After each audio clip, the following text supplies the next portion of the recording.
की जय। परम मंगलमय भगवान के भक्तों,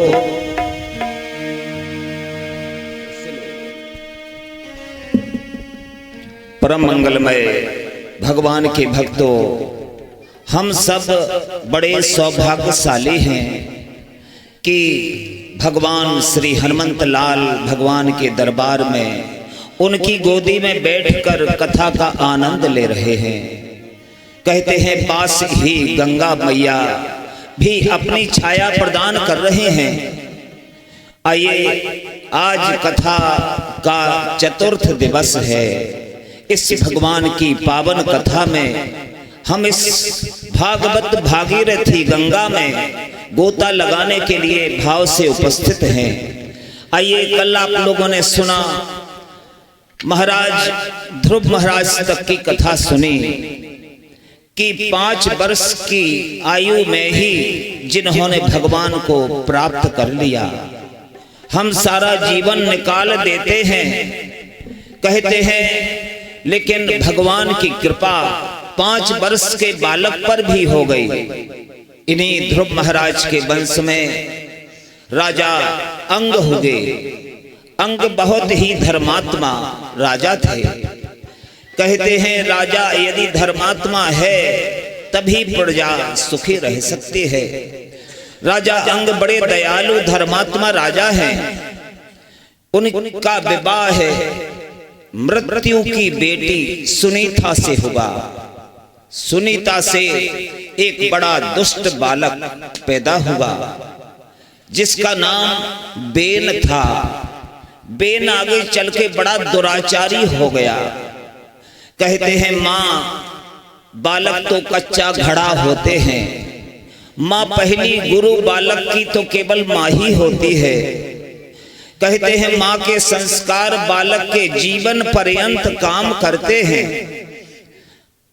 कहते हैं सुनीता के कारण ही जो बेन था दुराचारी होता गया।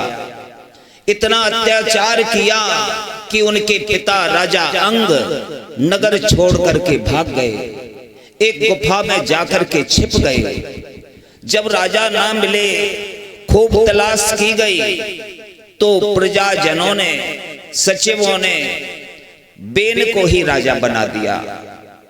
बेन ने राज्य में घोषणा कर दी कि आज से न कोई यज्ञ करेगा, न दान करेगा, न कोई धर्म करेगा, न कोई कथा सुनेगा। कहते हैं संत महात्मा क्रोधित हो गए और कहते हैं, कहने लगे हन्ताम हन्ताम सह,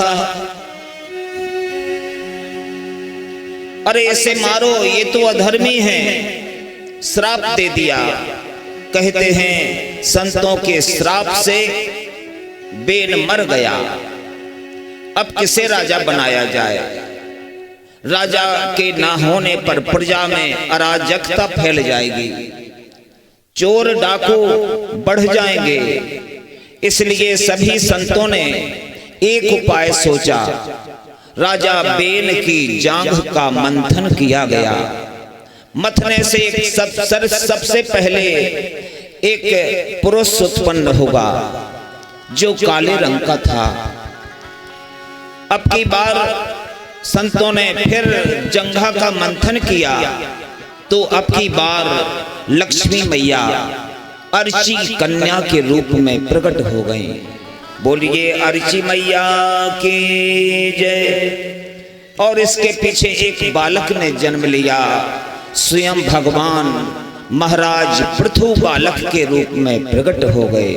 बोलिए पृथु भगवान की जय। प्रजाजनों ने कहा महाराज, हम लोग भूखों मर रहे हैं, क्यों? धरती मैया अन्न ही नहीं देती हैं। तो राजा पृथु ने धरती मैया को आदेश दिया कि ये वसुंधरा, तुम मेरी प्रजा को अन्न प्रदान करो। लेकिन धरती मैया ने नहीं सुना। तो पृथु महाराज को क्रोध आ गया। कहते हैं कहा कि हे वसुधा, तुम यदि मेरा कहा नहीं मानोगी तो हम तुम्हारा वध कर देंगे। कहते हैं धरती मैया गाय के वेश में प्रकट हो गई। कहने लगी महाराज, जब धरती पर अधर्म होता है तो मैं धरती का अन्न अपने भीतर छिपा लेती हूँ। जल्दी से बांधो, या तो फिर हाँ घंटा लोग तुम इसी सेटिंग से बना रहे, जल्दी से बांधो, कथा में डिस्टर्ब हो।